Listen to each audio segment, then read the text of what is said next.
هواة أمل.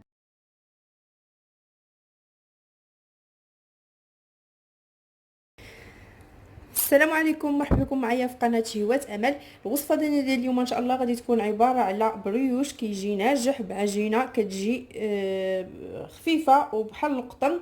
كنتمنى ان شاء الله انه يعجبكم هذا البريوش هذا وتجربوا لانه فعلا كيجي ناجح والشكل ديالو حتى هو كيجي راقي. ما تنساوش دائما تشتركوا في القناه الا كنتم مازال ما مشتركينش، وكذلك تفعلوا زر الجرس باش توصلوا بكل جديد ديالي، وبارطاجيو الوصفات ديالي مع الاصدقاء باش تعمل فائده. ونخليكم مع المكونات وطريقه التحضير ديال هذا البريوش هذا. كنتمنى لكم فرجه ممتعه. المقادير ديال هذا البريوش هذا غنحتاجو فيه. هنا عندي كاس ديال الحليب، نصف كاس ديال الزيت نباتيه، غنحتاجو بيضه، معلقه كبيره ديال السكر سنيده، ومعلقه صغيره ديال خميره الخبز، والدقيق طبيعه الحال باش غنجمعوا الخليط. ممكن تضيفوا الفاني او قشور البرتقال او قشور ديال الحامض على حسب الرغبه باش بغيتو تنكهوا هذا البريوش هذا. هادو هما المقادير. وبالنسبه لكم الا بغيتوا الكميه كثيره كتضاعفوا المقادير على حسب عدد الافراد. غادي ندوزو دابا لطريقه التحضير. هنا عندي الحليب، كاس اللي دفيتو، كاس ديال الحليب اللي دفيتو. غادي ندير معاه معلقه ديال خميره الخبز، معلقه ديال السكر صافي، وغنخليهم شويه يتفاعلوا مع بعضياتهم، الخميره مع الحليب والسكر، ومن بعد ان شاء الله نرجع معكم. من بعد ما ارتاح لي الخليط ديالي كما شفتوا تفاعلت لي الخميره، ها هي. دابا غادي ندوزو، غادي ندير هنايا واحد شويه ديال النكهه ديال الفاني. انا هنا عندي روح ديال الفاني كتكون قاصحه شويه، داكشي علاش غندير غير شويه باش كتحيد لينا ديك الزفوريه ديال البيض. كتعرفوا الروح كيكون مجهد. غادي نضيف ديك البيضه،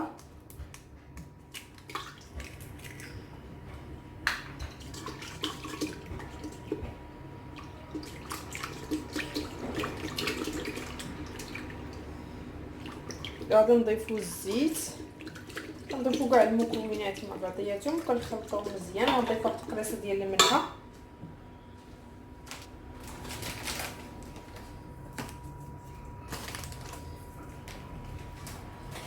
غير شويه ديال الملحه، وغادي نبدا نضيف الدقيق شويه بشويه. من بعد ما نخلط بطبيعه الحال المكونات كلهم مزيان،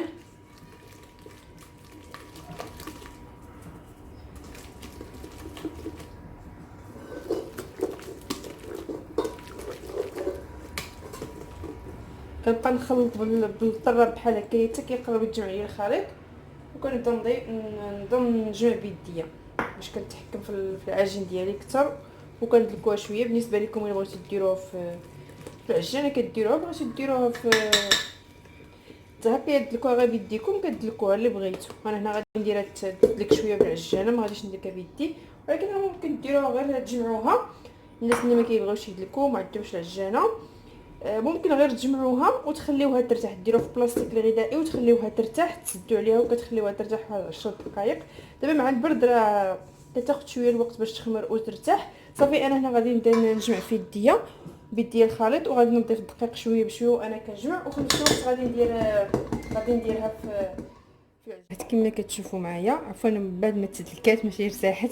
دابا رشيت عليها واحد شويه ديال الفرصه من التحت باش ما تلصقش، وغادي نرش عليها واحد شويه من الفوق صافي، وغنغطيها نخليها ترتاح شويه. ضروري كنخليوها ترتاح باش تخمر شويه صافي نديكها تخمر ان شاء الله ونرجع معكم.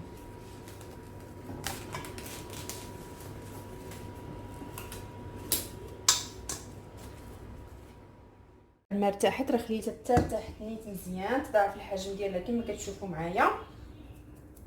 دابا رشيت عليها الدقيق باش نشط الدقيق فوق سطح العمل باش ننزلها. كتجي العجينه خفيفه،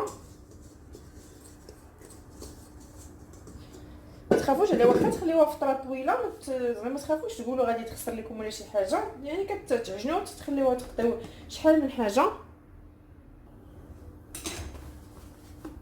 كنحاول نقطعها صغيره يكونوا الكويرات صغار ما يكونوش يعني كبار، المهم على حسب البريوش قداش بغيتو، واش كبير اولا صغير. والكميه اللي عطيتكم راه واخا بانت لكم يعني المقادير اللي عطيتكم راه يخرج لنا كميه ما بيهاش ديال البريوش. الا بغيتو تاخذوا تصايبوه وديروه في المجمد ما تخافوش منه، كتبقاو يعني محتفظين عليه فتره طويله. وقت اللي بغيتو كتجبدوا وتسخنوا. العجين ديالنا كما قلت لكم كنسرحوه، كنرشوا الدقيق وكنسرحهم، كنحاول نعطيهم الطول اكثر من العرض.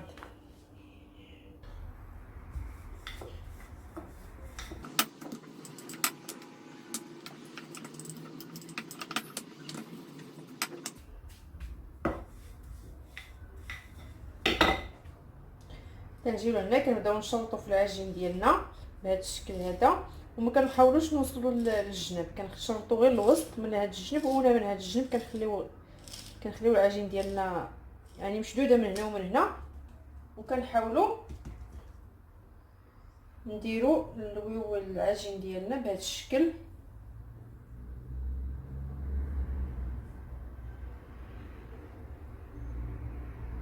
حنا غاديين كنلويو وكنخليو الطرف الاول وكنجيو للراس الثاني وكنبداو نلويو فيه بهذا الشكل هذا.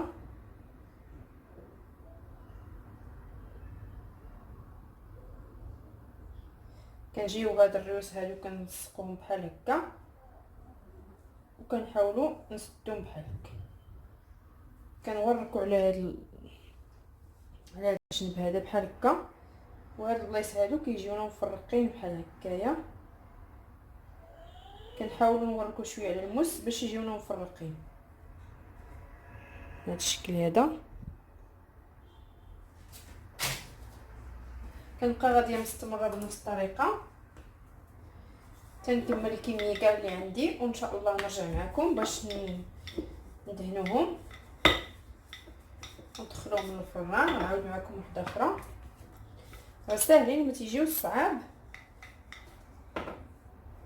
لا ما ديروش العجينه ما تقطعوش تكون كبيره، خليوها تكون صغيره. هانتوما كنشرطوا بهذا الشكل هذا وكنتاكدوا ان العجين ديالنا مقطع مزيان، وكنبداو بحال هكا بهذا الشكل نشرطوا العجين. كنديروا شي موس يكون ماضي، ما نديروش موس يكون حافي حيت غيبقى يجي لنا في العجينه هكا. وكنجيو لهنا بغيتو تعمروا بشي حاجه راه كتعمروا، انا بغيت نعمرهم حتى شي حاجه نخليهم غير هكاك. تنجيو حتى الوسط وتنخليوه الا بغيتو تعمروا كتخليوه هنا شويه خاوي، يعني ما كتشرطوش بهاد الكميه اللي شرطت بها انا العجين. كتبقاو طويو بحال هكا. هاد الطريقه سهله. هانتوما كتجيو حتى لهنا كتلصقوا هاد الريوس وكتجيبوهم كطويوهم بحال هكا.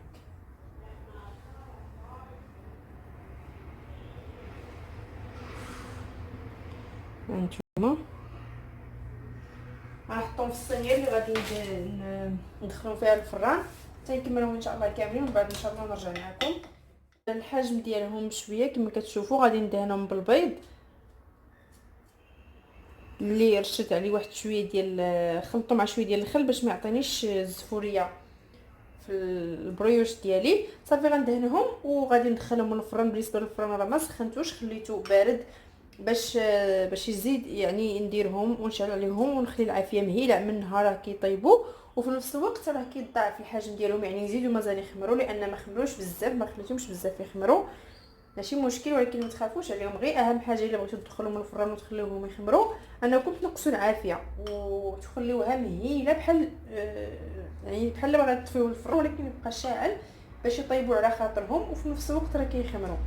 صافي غادي ندهنهم كاملين. وبالنسبه لكم الزينه ممكن ترشوا عليهم بالبافون او الخشخاش، ممكن ديروا الزنجلان اللي متوفر عندكم ممكن ديروه ترشوه من الفوق وتدخلوهم من الفران. صافي من بعد ما دهنتهم بالبيض كما قلت لكم غنرش عليهم شويه ديال الزنجلان عفوا غير شويه كتزين فقط ماشي. صافي غندخلهم الفران حتى يطيبوا ان شاء الله. غنشعل عليهم من التحت كما قلت لكم حتى كيطيبوا، ونخرجهم ونحمرهم غير من الفوق شويه. ومن بعد ان شاء الله غادي نشوفوا الشكل النهائي ديالهم، ونشوفوا العجين ديالنا كيفاش كتجي هشيشه.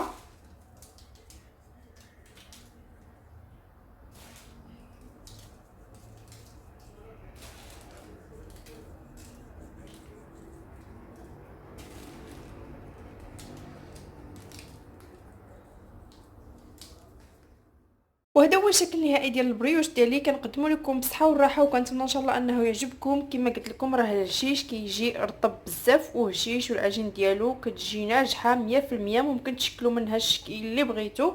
كنتمنى ان شاء الله انه يعجبكم وتجربوا هذه الوصفه هذه. ما تنساوش دائما تشتركوا في القناه الا كنتم مازال ما مشتركينش، وكذلك تفعلوا زر الجرس باش توصلوا بكل جديد ديالي. وبصحه والراحه.